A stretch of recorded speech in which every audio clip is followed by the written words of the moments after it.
ADGP Y पूर्ण सिंह के gunner रहे सुशील कुमार को गिरफ्तार करने वाली टीम में शामिल रहे रोहतक साइबर सेल के एएसआई संदीप लाठर, जिनकी उम्र 42 वर्ष है, उन्होंने मंगलवार दोपहर अपनी सर्विस पिस्टल से खुद को गोली मार ली।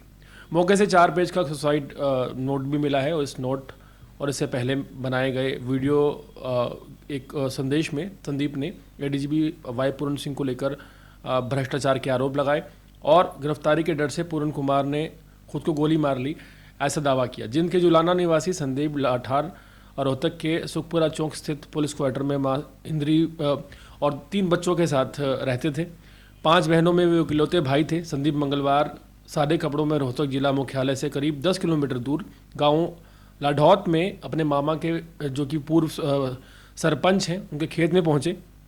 पहली मंजिल पर बने कमरे में गए और दोपहर तकरीबन 1 बजे अपनी सर्विस रिवॉल्वर से उन्होंने गोली मार ली।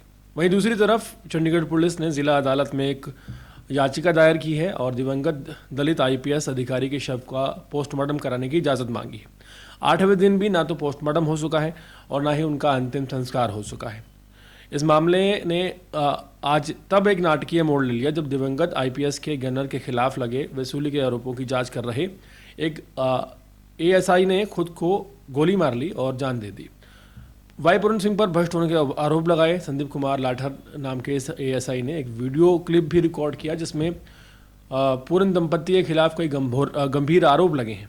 वहीं दूसरी तरफ पोस्टमार्टम पर मची खींचतान के बीच चंडीगढ़ पुलिस ने कोर्ट का दरवाजा खटखटाया है और आरोप लगाया है कि देरी की वजह से सबूत कमजोर हो रहे हैं। चंडीगढ़ पुलिस की अर्जी पर कोर्ट ने दिवंगत अधिकारी पूर्ण के परिवार को, खासकर उनकी वाइफ को, नोटिस जारी किया है।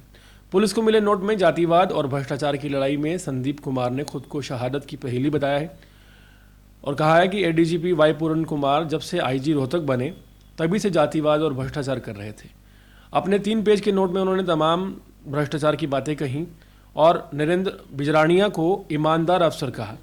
अब संदीप लाठर का परिवार, खासकर उनके भाई, लगातार इंसाफ की मांग कर रहे हैं और ये कह रहे हैं कि संदीप लाठर के मरने के बाद जिस तरह आईपीएस वाई पूर्ण सिंह के मरने के बाद एफआईआर दर्ज हुई थी उन लोगों के खिलाफ जो उनकी जान जाने के लिए जिम्मेदार थे, इसी तरह से अब परिवार मांग कर रहा है संदीप लाठर का कि उन लोगों के खिलाफ भी एफआईआर दर्ज होनी चाहिए जिन लोगों की वजह से 5 बहनों के इकलौते भाई संदीप कुमार लाठर, जिनके 3 बच्चे हैं और कोई और दूसरा भाई भी नहीं था, उन्होंने अपनी जान दे दी। आखिर क्या वजह रही कि वो मजबूर हो गए? दरअसल आज से तकरीबन 8 दिन पहले आईपीएस वाई पूर्ण सिंह ने खुद को गोली मार ली थी और उसके बाद ताबड़तोड़ कार्रवाई हुई। 15 अफसर नप गए और जांच बिठाई गई, एसआईटी का गठन किया गया। लेकिन अब सवाल ये बड़ा है कि क्या अब इस हादसे के बाद जिस तरह से संदीप कुमार लाठर की जान गई है, क्या उन लोगों पर एफआईआर दर्ज होगी जिन लोगों की वजह से उन्होंने जान दी? एक अहम सवाल है।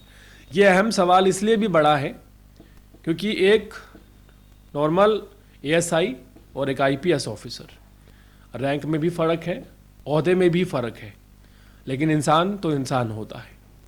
क्या यहाँ पर उसी तरह से कार्रवाई की जाएगी जिस तरह से आईपीएस वाई पूर्ण सिंह के मरने के बाद की गई?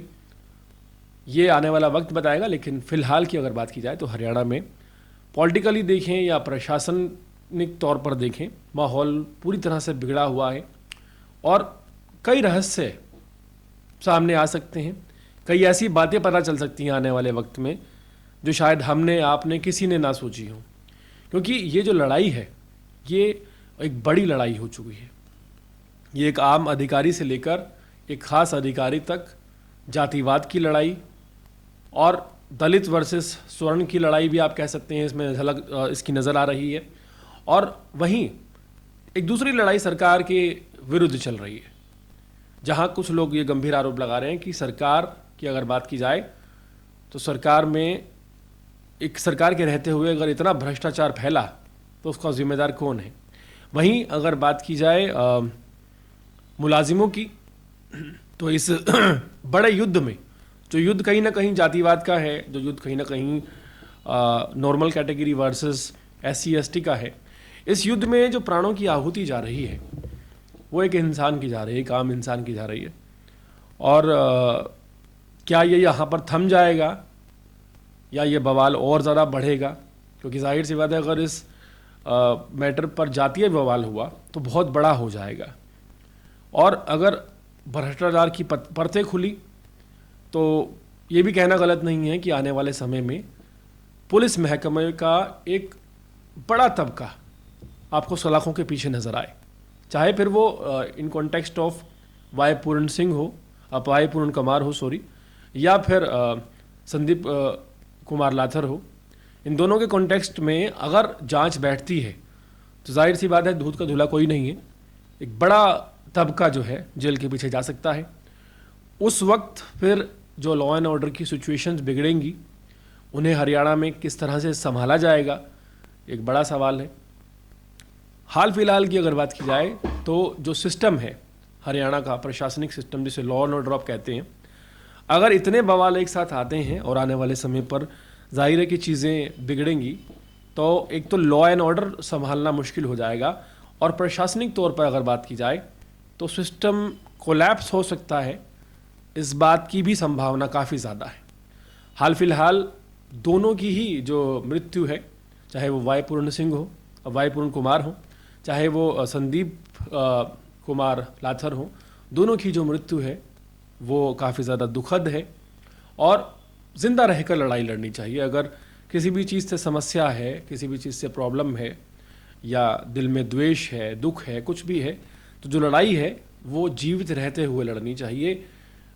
ASI लेवल का बंदा या IPS लेवल का बंदा अगर अपनी समस्याओं से हार कर उनका परमानेंट सोल्यूशन खुदकुशी को समझेगा, तो एक आम आदमी से क्या उम्मीद की जाएगी? एक आम आदमी अपनी मुश्किलों से कैसे लड़ेगा? इस लेवल की पावर और इस लेवल की एजुकेशन होने के बाद अगर IPS लेवल के बंदे और ASI लेवल के बंदे जो हैं ख़ुदकुशी करेंगे, तो एक आम इंसान क्या करेगा आने वाले समय पर? एक गंभीर सोचने का विषय है, और ये किसी भी चीज़ का समाधान नहीं है।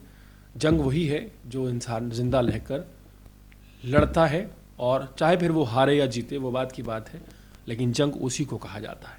हाल फिलहाल पूरा हरियाणा प्रशासन, लॉ एंड ऑर्डर सिस्टम जंग का मैदान बन गया है, लेकिन इस जंग के मैदान में हार जीत से परे एक बड़ा सियासी बवाल हरियाणा में आने वाले समय में देखने को मिल सकता है।